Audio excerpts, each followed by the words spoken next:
Hello and welcome to another episode of The Aftermath. My name is Ian, and as always, I am joined by my lovely co-host, Dylan. I was actually not expecting that at all. I had to get it out. To be honest, I thought you had a sneeze prepared, and you had leaned over real hard to just let one sneeze out, and I was like, "What a great intro!" I was waiting for it, and then you just like, "Wow!" That was perfect. I needed a good screech. We're in the middle of we're having like a bit of a drowsy cast, and it's actually, well, I can't say that. It's still kind of part of our almost. We've hit an early stride. Yeah, but for some reason we're both a little tired today. It's just one of those days. It's been a rough week. It's been one hell of a week. Not even a whole week yet. Yeah. Just a mixture of last weekend and the beginning of this week. Yeah. It has killed me. That's no good. How's things in your world going with all of that? I know you're still working 2 jobs. You're It's starting to get to me. Starting to get you? Oh, no. It's really hitting me. That's no good. Well. But, the alternative would just be doing nothing, so. Right. Gotta be thankful. Yeah. Doesn't make you any less tired, though. No, I'm yeah. I'm real fucking tired. Yeah. My life is going pretty much in the same direction. It's busy, but in a good way. Like it's a pleasant busy. There's a lot of stuff to do. So the new job must have taken the other fork in the road. Yeah, right. Whenever I'd come to it. Yeah. It's a healthy amount of work that's not outside of my realm of possibility. Mm-hmm. And at the same time, it's just a better work environment. So it's, even though I'm going into a job, it's kind of a rat's nest of just stuff I have to kind of sort out. Yeah. None of it is super impossible. And it's just interesting to kind of go into work and try and solve a problem. And they're like, yeah, it's because we're kind of working with a new team of people. Yeah. So I'm kind of the newest addition to that team. Mm-hmm. So I get to come in and go well, why is it like that? And again, they look at me and go, I don't know. You know what? We asked ourselves the same question, and you're here to fix it. And I'm like, you know what? That's cool with me. So, you're anyways. Not feeling like alienated or anything? No. No pushback? No.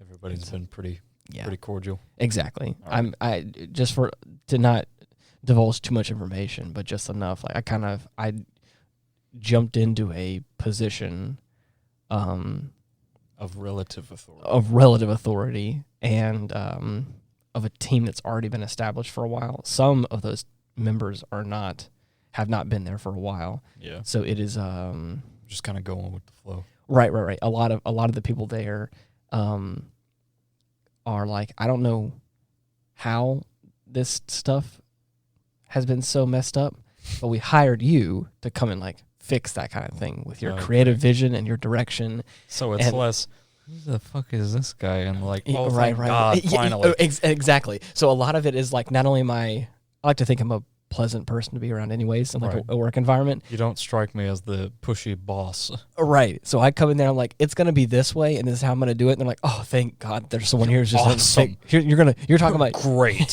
You're going to fix it. The best thing is I've also around the office, I'm kind of one of those people that technology wants to work in my presence. I don't know why, but you've just got the magic touch. I don't know. You're right. Sometimes I think I have. It's not even just the magic touch. I think it's just the commanding aura.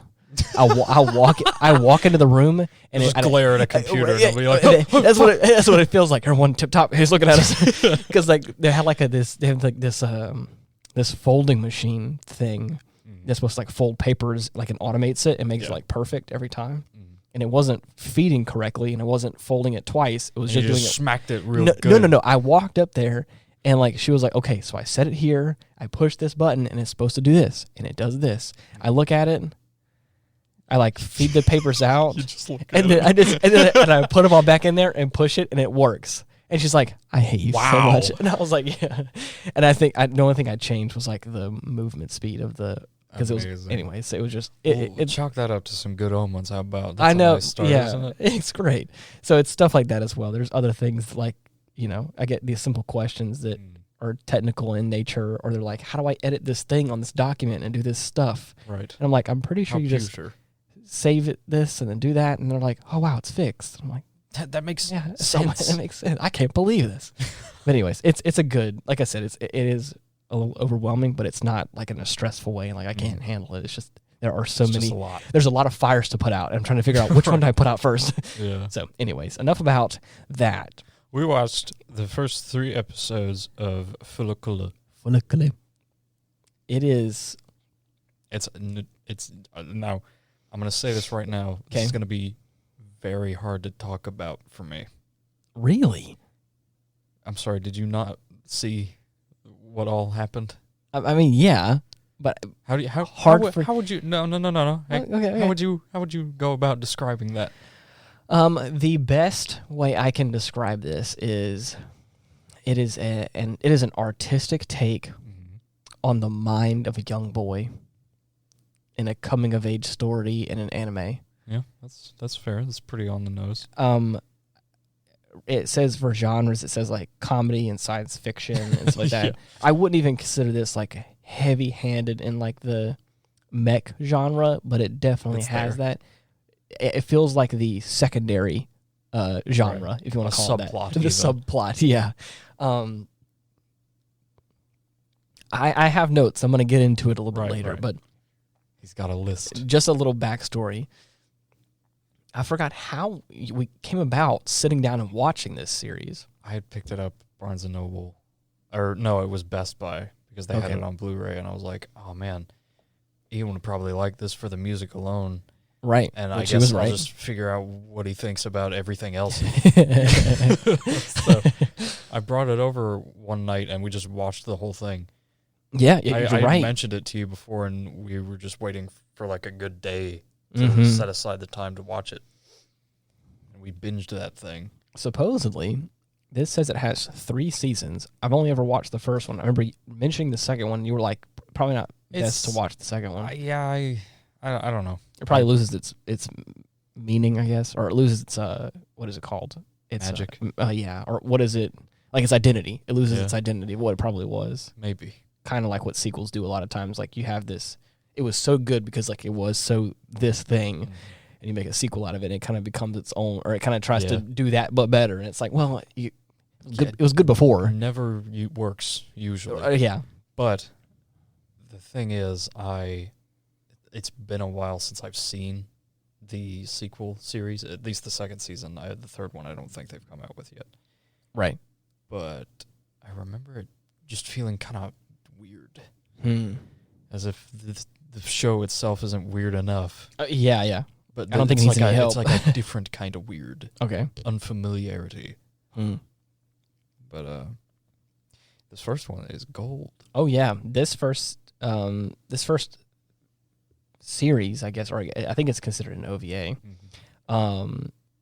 It was released in 2000, and it also was released or was created by Gainax. And it says that it has people from Evangelion, from Gurren Lagann. So it has like these big name people, all the warriors, all the big guys that have made these like really interesting animes and characters and storylines and just this. And I kind of get the feeling of it in certain aspects of it. Certain like robot scenes where they're fighting and punching things and stuff. I really get like a weird Evangelion vibe where like this kind of it doesn't feel like a robot. It feels more like organic in nature, which is really cool. I love the design for Canti. That's dude. Let me go ahead and just jump right into it. Yeah. So first episode, how you feel? First episode, it really just cold opens. Is like the best way to put it. It really just lays it out, and you don't runs it over. Runs with a guitar. We're getting there. You get a feel for how do you word this? What did I tell you? See what I mean? Exactly. Is that you get the words I'm trying to find is this this series came out in 2000 And 2000, and it feels like and it feels like it it. looks like So it too. so I watched this and I'm like, oh, this feels nostalgic to me. But it's like, but this was created in that time. Right. So it's not like Stranger Things, for instance, where it's like it's made today, but it feels so much like the 80s. Right. So Almost like a period piece of sorts. right. So I'm watching this going like, this is so intrinsically like of that time. Mhm. And it was made in that time. And I was like, that's actually really interesting to think about. Yeah. So Not only does it nail that look, mhm. but the music, dude. And that's exactly what That meaning. drives it home. It's the whole atmosphere of it all. Mhm. And it has this full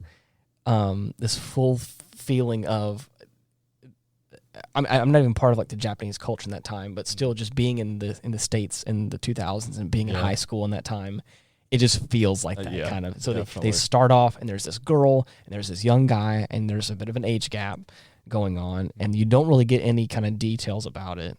And they're having some discussions about some stuff and it's kind of just random things. Just random things. And it feels so... Might as well be what the whole show's about. It feels so fun and just kind of interesting and weird and kind of just this little point in time. Yeah. And it really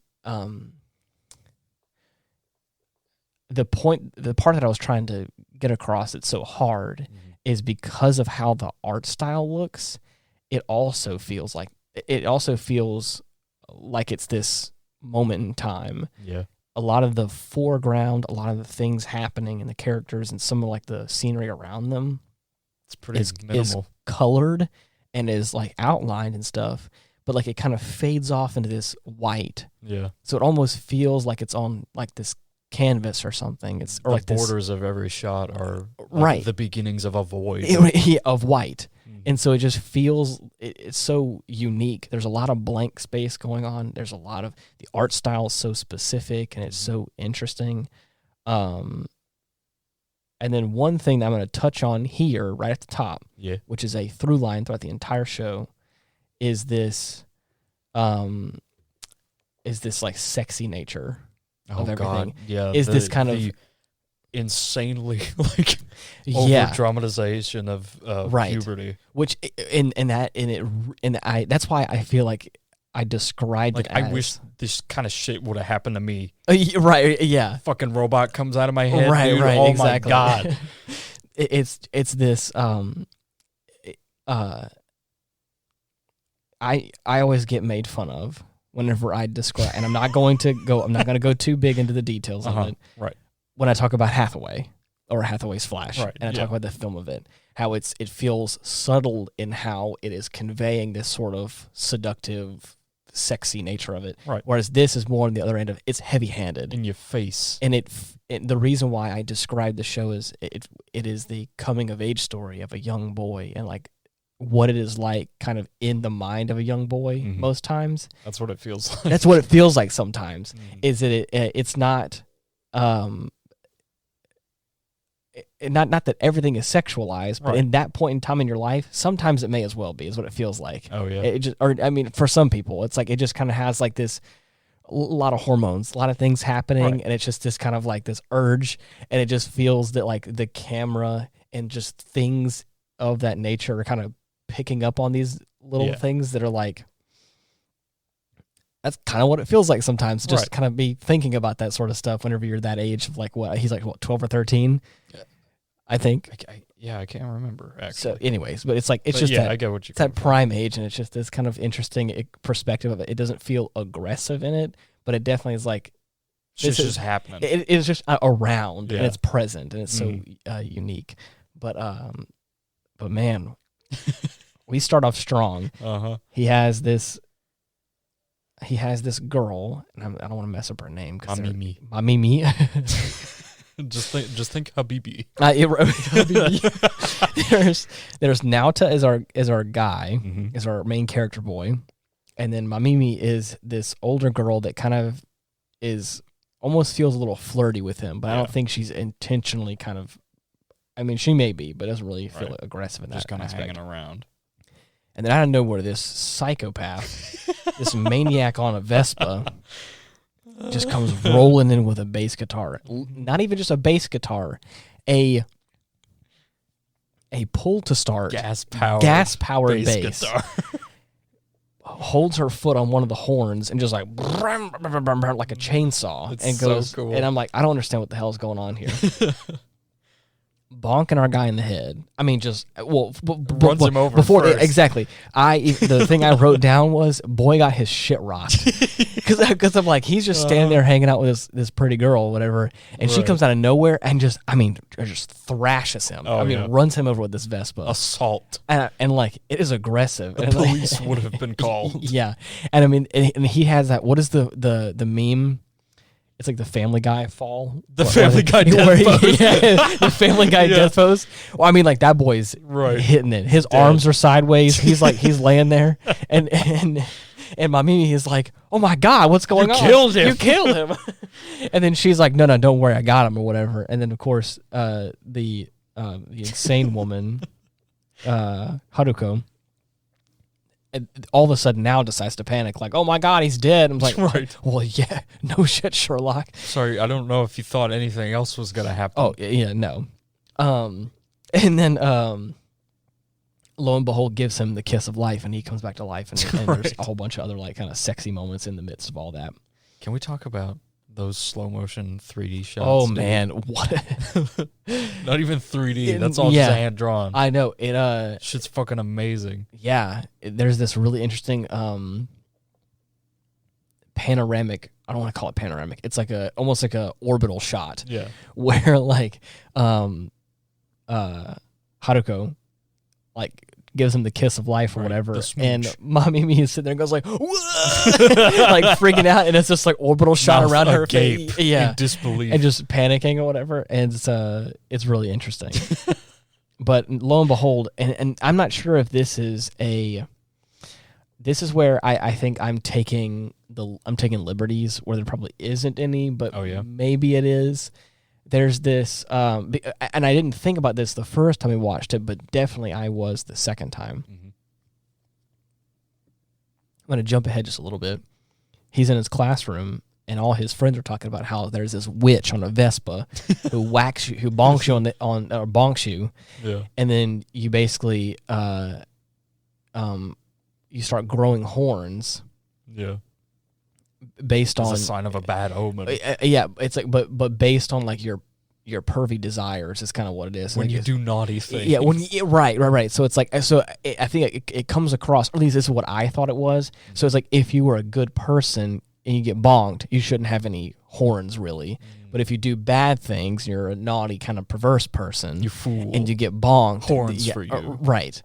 And I didn't think about that until, and then, so I'm saying that because he gets clocked earlier, destroyed, and he has this red bump on his head. And then, of course, the first few times we see it, it is this like protruding, I want to say phallic shaped thing. Yeah, and it's like, and it just has, and again, nothing is overtly sexual. Right. It just feels subliminally sexual. Right. That's how they treat it. Almost. Right. And it's interesting to think of it that way. Because it's like, this is your desire in some capacity, and it is manifesting. And instead of being somewhere else, it is on your forehead. Oh God, and could you imagine? And he's, oh my God, yeah. Oh my God.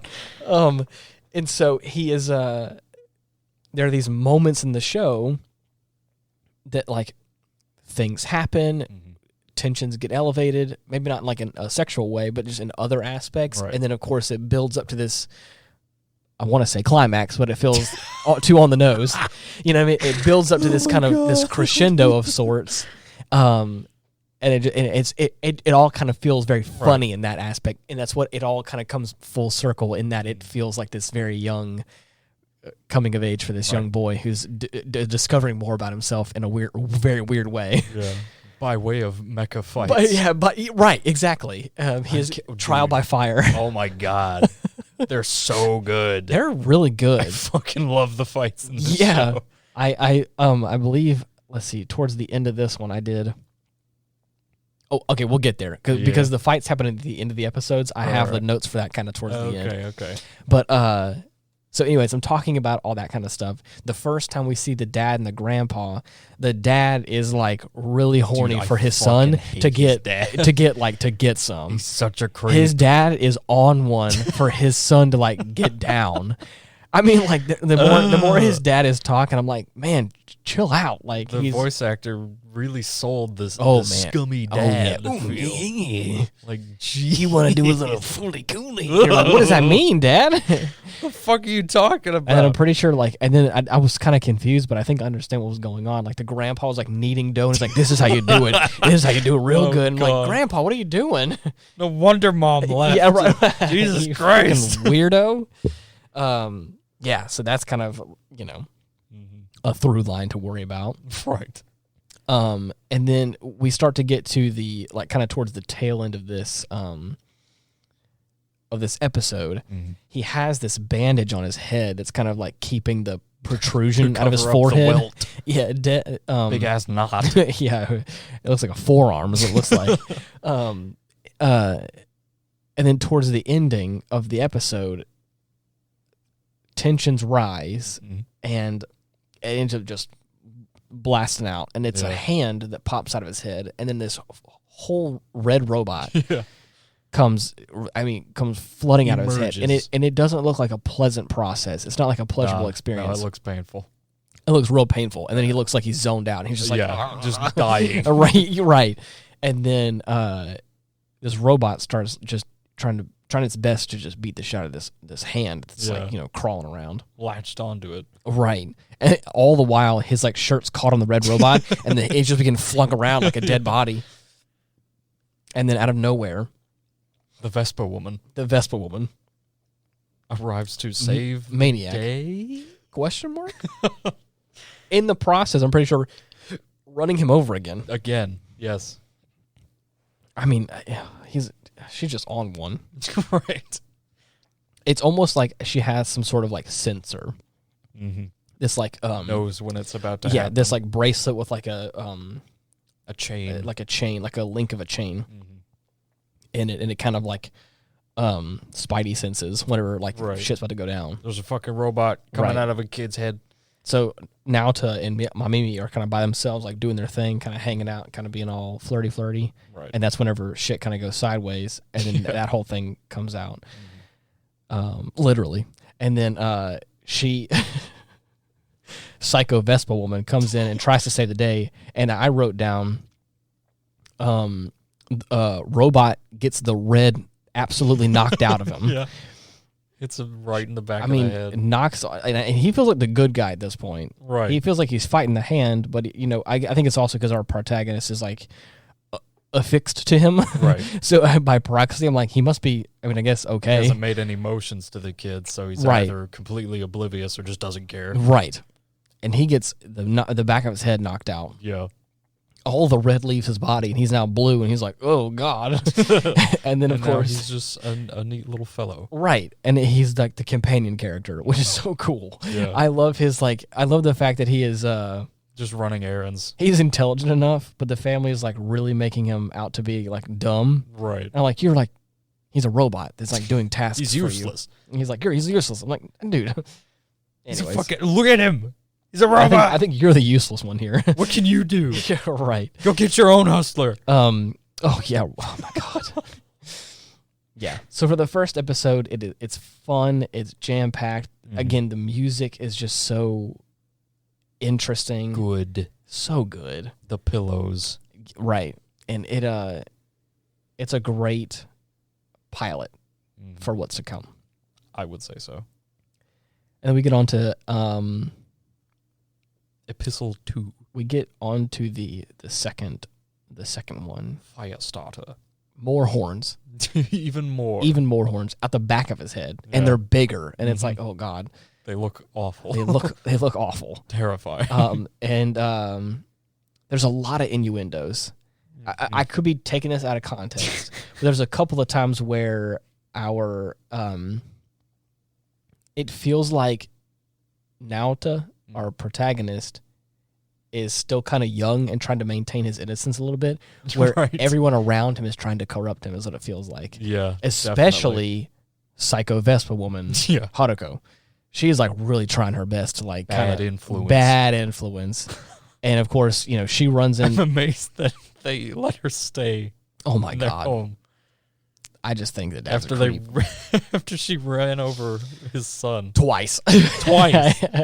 Twice now he's been ran over by this best friend.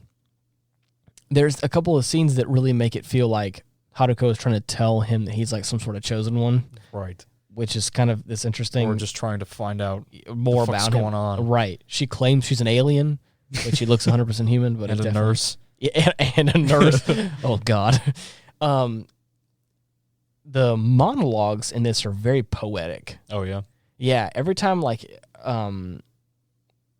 Naota is, like, talking, it feels very poetic. I'm not sure if that's just, like, a Japanese to English translation. Oh, kind you of mean thing. Like whenever he's narrating? Yeah, he's like narrating. He's doing Yeah. his little monologues, like just over like a scene or whatever. It just feels It reminds me of the narration in like The Sandlot. Right. Yes, but Talking about days long past. Right. It just, but it feels so forlorn. Like I said, just poetic is the best way to put it. I feel like. Right. And I think it maybe should be a translation thing, but it definitely is like this kind of reminiscence of like, you know, things going on. Right. I was saying that because they're talking about this like medical mechanica facility, which I'm not gonna lie, it looks like it's a big ass iron, a big clothing iron. Yeah. Just sitting there, and it blows off steam, and subsequently it blows off steam whenever like shit's going down. Right. Whenever anything bad happens. Whenever his horny horns get, you know, rather. I don't want to say it. Don't. Get rather large, it lets off steam, and then of course obviously the robots kind of get, you know, all out and about and start fighting and stuff, so like there's a lot of parts of this show. Oh man, it's so cool, especially whenever the first time he uses the cannon, dude. Oh my gosh, we're getting there. Fucking love it. I think it happens at the end of this episode too, yeah. the second one. So I was leading up with the medical mechanic. Oh, I'm sorry. Medical mechanica. Mechanica. I almost said mechanicus, like it's a Warhammer reference. Oh God. The Adeptus Mechanicus, right. Is the crazy Vespa woman runs into the side of the facility and is like, "There's no doors in here. Right. This is no place for anyone to work." And they're saying some things. There's some innuendos being thrown around, and you kind of get an understanding of like kind of what's going on here. Yeah, but not really. It's any hint to like what's going on with the plot, quote unquote, is very vague. Right. It's either like in the background or it's like in your face, like right at the forefront. Yes, mostly during the fights. Oh God, I'm just reading my notes and laughing at how I worded certain things. Yeah. So in this episode, we kind of get more of his classmates, his friends, kind of some other stuff that's going on. Yeah. Does a better job kind of showing us what's happening in, like you just said, this kind of like pseudo plot that's going on, kind of.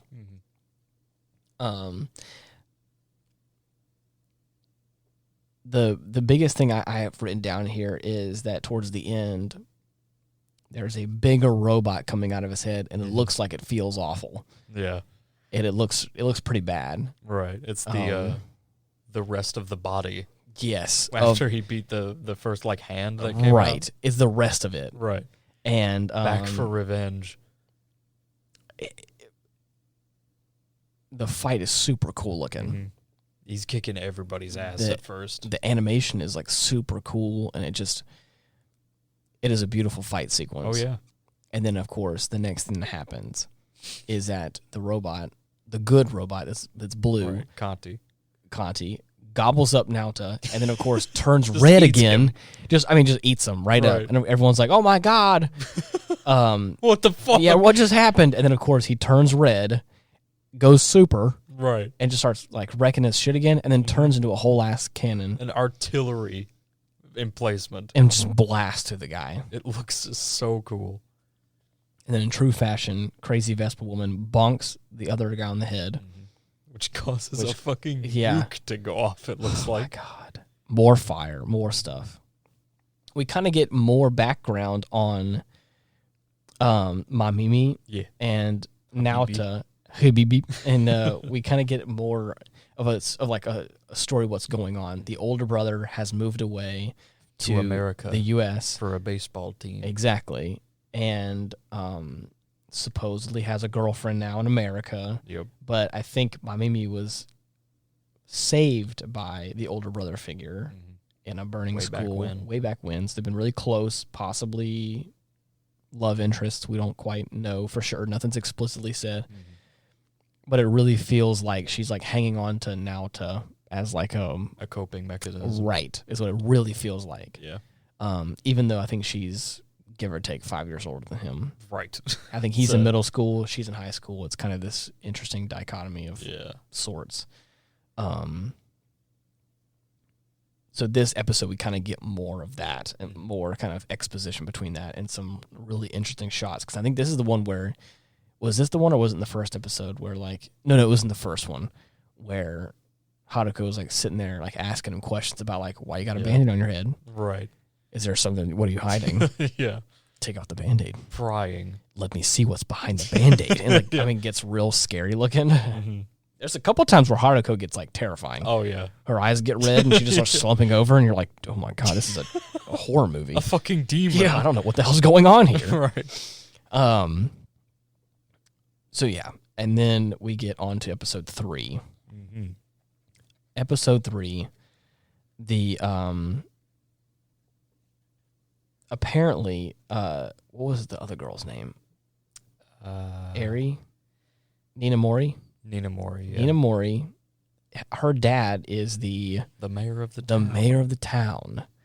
And apparently he's potentially sleeping with his secretary. Having an affair. Yeah. So we start off with like this. Again, I'm assuming because she's in the same class as Naota, maybe 12, 13. And she's having this very adult conversation with this secretary who is driving her, I'm guessing, to Banging school. her dad. Yeah, about like, I saw you had a spare change. At least, I think it was something along the lines of, at least you brought a spare change of clothes when you stayed over at our house. Yeah. You're being professional about it. Seems smart. Right. So there's like, I mean, we're...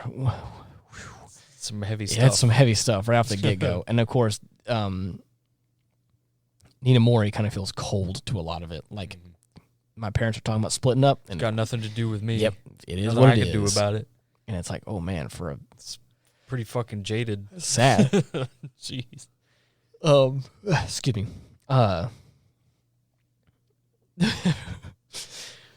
So we get that right off the top. And some exposition happens, some things happen in the show, and then she ends up coming over to Naota's house for dinner, and it's apparently they're making it they're really hammering home the fact that Naota doesn't like spicy food, and Haruko is really trying her best to like apparently ruin his night is what it feels like. Right. She's like, oh, it's like this. It's the mild one. Right. It's the mild. For kids. For kids. It's easy. And he's not enjoying it. Gave him like the spiciest one. Oh, gosh. Killed his grandpa. Oh, I was going to say that. So Nina Mori is fine. She's gobbling it up and is like, right. hey, everything's totally She's cool. the one that got the mild. Yeah. The dad is like, oh, man, he's like kind of panicking a little bit, but he's maintaining his cool. I think at this point in time, as they're talking about things and kind of discussing more stuff happening, Naota is completely under the table with his head between his legs, crying, I feel like. Yeah. And then fighting for his life. The grandpa, his whole face is red, and he's trying his best to power through it, but he can't. No, he just face plants. And then he face plants, sits there for a minute, and then some more discussion happens, and then my favorite line, he goes, "Oh, water!" I was like, "Oh my God!" And then someone help him. I'm not even kidding. For the next 10 minutes of that exposition of Nina Mori and Haruko, he does not move at all. And I was like, dying. I'm like, dude, Grandpa's dead. Grandpa is definitely dead. And then I also, during all this, apparently Nina Mori gets bonked and nothing crazy happens. Right. So it's like a stomach ache and that's about it. Right. And so everyone's kind of like, what does that mean? Like, okay. Yeah, how does this how that works? But right? How does this play into might be contagious. Yes, a robot may appear out of your cranium. Who knows? But in this point in time, the dad is crazy. He's insane. I wrote down his dad is crazy, like literally. For real. I mean, it's like this guy's gone bonkers. Oh God, he's just the most goofy motherfucker. I mean, I'm pretty sure you guys, if we're in the Americas, you've seen like the cartoons where like the eyes get big and like the like they're kind of crazy, like oh my God, like cartoon effect, like Who Framed Roger Rabbit type stuff, kind of. Yes. And if you've been around the block and you've seen any kind of anime, there's like the same kind of vibe for like certain crazy comedic characters, or even comedic moments for serious characters where something lighthearted or dumb happens. Like, oh my God, and they get crazy. A slight injection of rubber hose. Yeah, right. Well, the dad just kind of he is in a constant state of like hate him. He's just constantly on one, and I'm like, damn, dude. I got a little confused at this point because I thought that it was Naota's dad that was like discussing. It sounded like him. Yeah, was discussing something with. Hold on, forgot her name. Sorry, Nina Mori. Yeah, I have the names right here, so I keep kind of referring back. Nina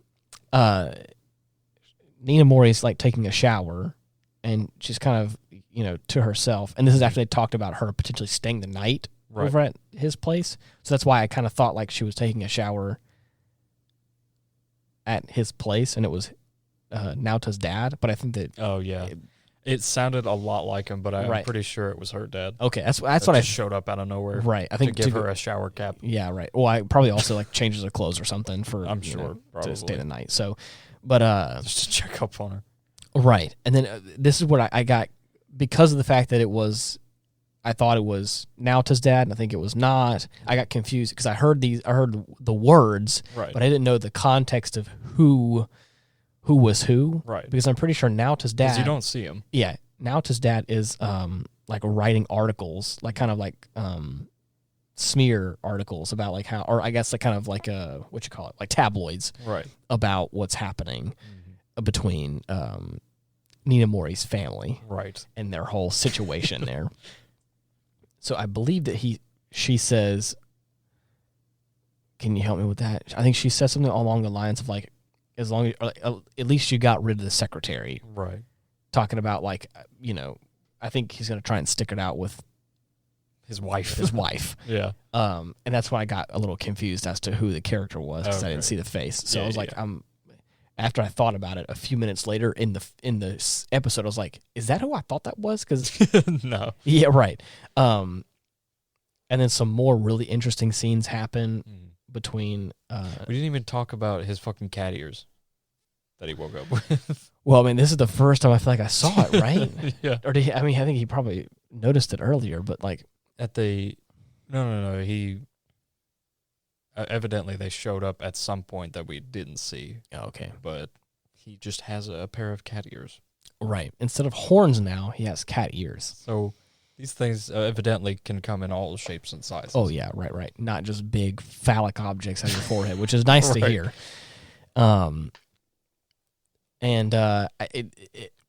We get some more exposition between Nina Mori and Naota, and it really feels like she's trying her best to kind of get closer with him in some way, but not really. Kind of that. Just a very odd way of going about it. Will she, won't she kind of thing, where it's like, are you gonna be friends? Do you really like him? Do you not? Because I feel like she does, but is trying to go about it in a strange way. Yeah. She basically rigs the votes for a school play. So she's she gets the lead role, and to kind of have the seductive companion character, she's able to get Naota as like the Puss in Boots character, right? Which I think has some sort of relation aspect with the lead role. So she's like, I got that set up, so that way we could be together in some capacity. So yeah, and again, we get some more really interesting stuff with like his brother, and there's a lot of stuff that's not really touched on with the brother character. He remains really a mystery. Right. And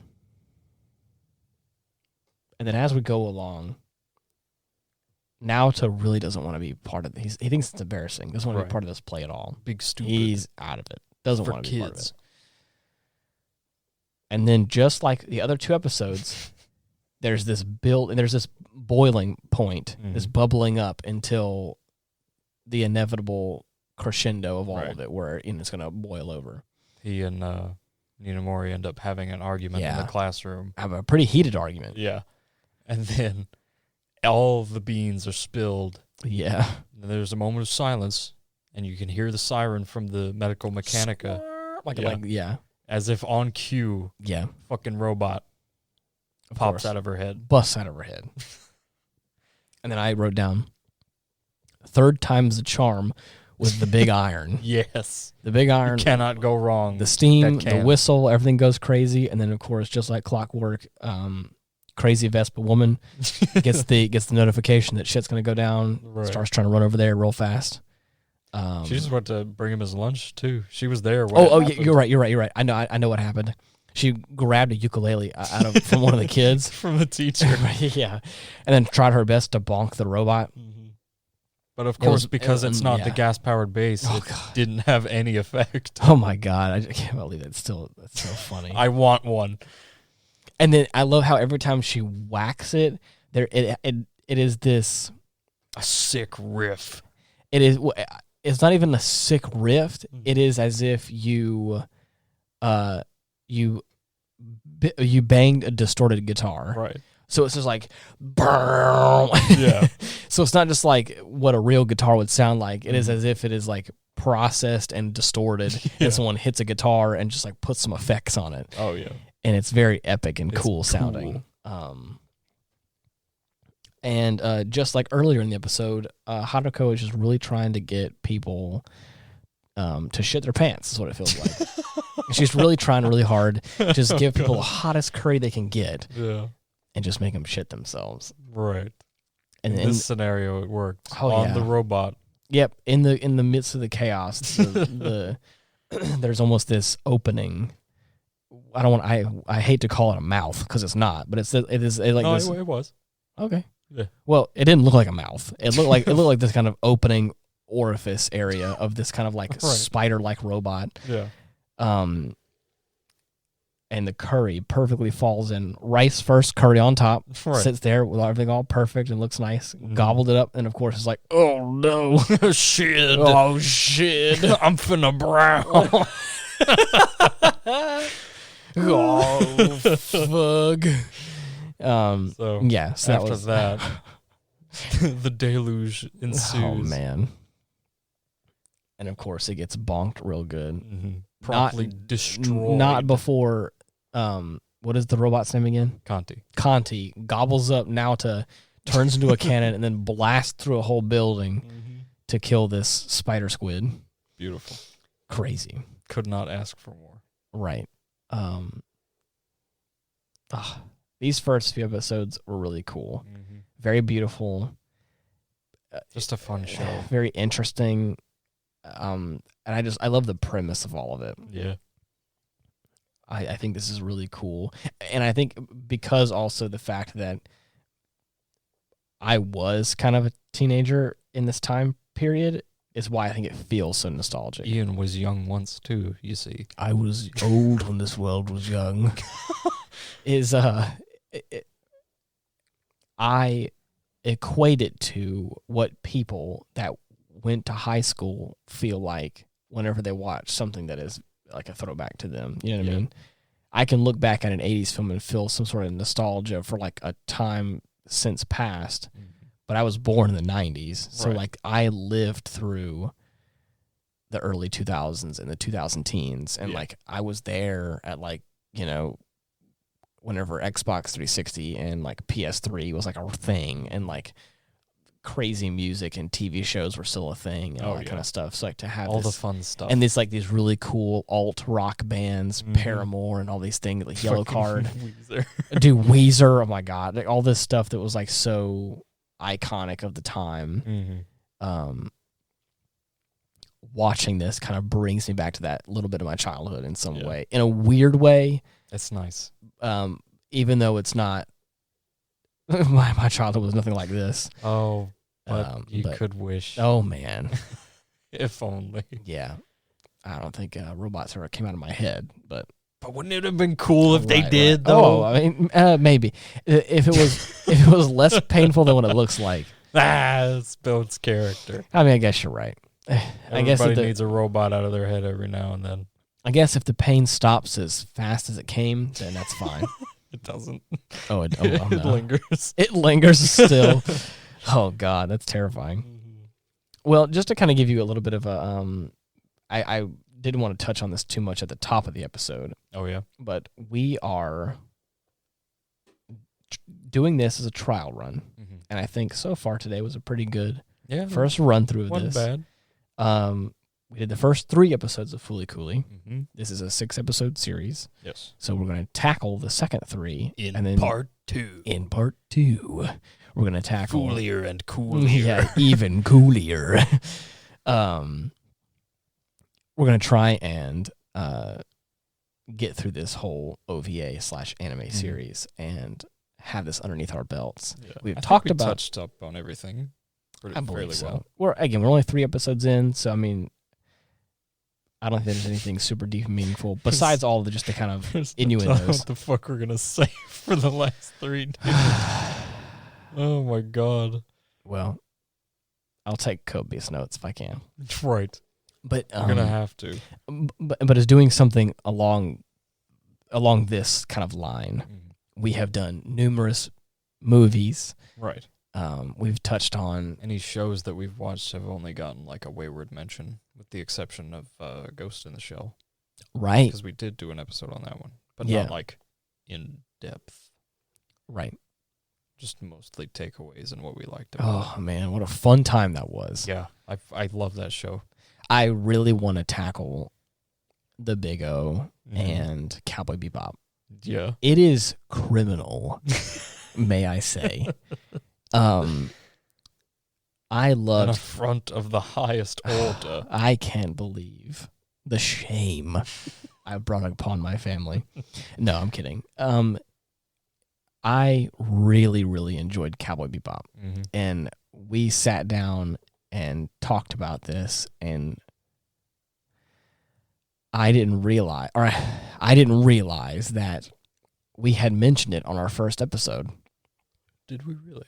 Yeah, we mentioned it like, oh, we're watching Cowboy Bebop or whatever. Oh, and I was like, and the fact that I sat there with you, and I was like, I cannot believe it has been over 2 years since I have watched Cowboy Bebop. And I really need to watch it again. Yeah. And I want to just take it all in again, and I want to carry that weight. And we've talked about this on the show before. When did you ever stop? Oh, man, I don't know. Fuck you mean? And then there's certain scenes in the Big O I just want to watch again. Yes. Whenever, is it called Houston Street? Mm-hmm. Whenever that song kicks in and there's just that look about the show, it's so cool. It's looking. Perfect. I love it. It's that kind of vibe. I know people probably don't care about it, or it's not everyone's favorite. Some people may love it, some people may not, but it just kind of scratches that itch for me. Yeah. And I wanted to get to some series.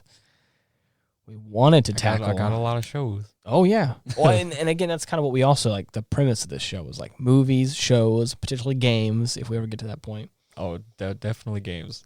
It'd be really cool. Yeah. Lord knows I got too many of those. But to give a series like a full try. The one that I wanted to, because I never watched the full series on. Daunting example I could have ever dreamt of. I would not have bagged that for your first pick. Is Tengen Toppa Gurren Lagann. Oh man, it's a big one, man. It's a cornerstone. It's a cornerstone of my interests. Well, and exactly, which is why I want to do it right. Which is why we're doing this now, because we were going to we had plans to I do. I almost want to save it until I get that fucking box set. Let's do that then. The big one, dude. But that's gonna take forever. Is it though? Maybe. Maybe. Maybe I'll chip in a little bit. No, make it happen. Never. Don't you ever. I'll just buy it for you for Christmas. I will fucking kill you. You heard Do it you here first. You understand? heard it here first. I know. That is off limits. Only me. Only me. He has to climb. He has to carry this weight himself. I do. I wanted to do a series that I haven't watched before that we can have a conversation like this about and have this kind of fun, like digging into it kind of thing. And I thought that'd be a great option. But it's just a little more daunting than we thought it was. Yeah, so we decided to take small bites. Right. Start off small. Still probably wild in its own course. Crazy, maybe. But not as big of a bite to chew. No, it's fine. That's okay. But if there's any other series out there or any other anime or any other whatever, let me know. Reach out and send me a comment. Let me know what you want to do, what you want to hear, because I'd be super interested. Should you dare to contact us, please. You have to go perform the rites. The ceremony must be held. Yeah, the communication rites. All very different from summoning Chase, though. Chase is actually a little bit easier to get a hold of, I feel like. Somehow.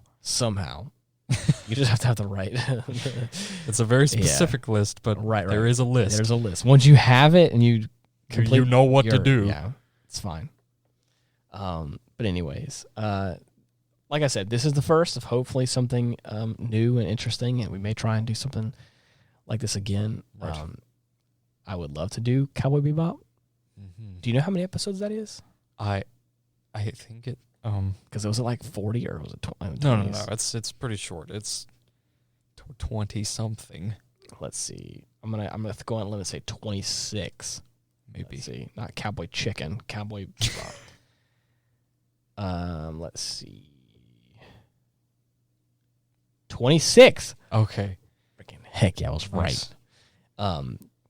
I think that we can probably split that up into some sections and potentially tackle that one of these days. Right. Maybe. So, go ahead and cut this out. But are we gonna like splice these two episodes together for Fooly Cooly? Just have one big one? No, I was gonna do separate. Damn. Okay. I mean, I can. Because I was gonna say it'd be really cool if you could like do that, have two separate sections, and then throw the eye catch in the middle. You remember how we did like for Back to the Future, that little sprinkle in the soundtrack. Maybe not this one, but for Colonel Nagato. Okay, good. Got to row and then fight the power also. Right. All right. And on that note, thank you so much for listening. Really appreciate your continued support. It's been a lot of fun doing this show, and I'm glad to see that we're doing something kind of different and new, and I'm excited to see what else the future has in store. Yeah, big preach. But until next time, thank you so much for listening. See you later, fuckers. Bye.